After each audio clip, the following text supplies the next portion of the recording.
My favorite Christmas memory would be going to church with my family.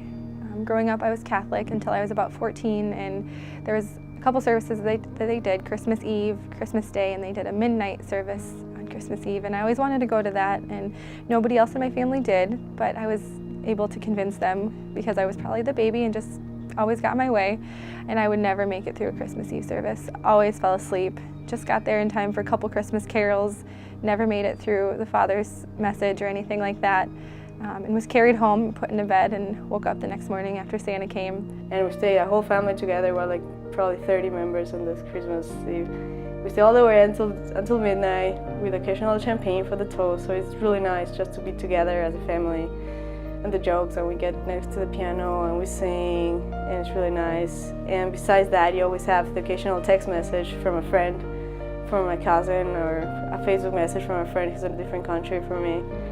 So it's really nice just to know they're like, hey, Merry Christmas, just so you know I think about you, have a great Merry Christmas, just to know that you have people around you. For me, that's Christmas. One day of the year, everybody can say they love each other. First of all, I would say it means that God wants to be known. He wants us to know Him. He went to such lengths as to become one of us, to walk among us and to show us who He is and what He's like.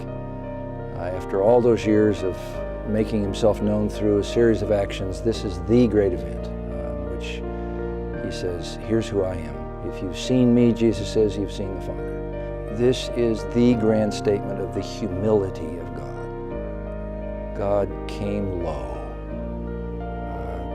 Though He was rich, He became poor so that we might become rich. Here is this scene in this manger. He becomes the weakest thing in His own creation, so that He could lift us up. And this becomes the great statement of the greatness of God, and becomes the model for us so that we understand greatness as coming low and being humble and serving. So it means a lot to us.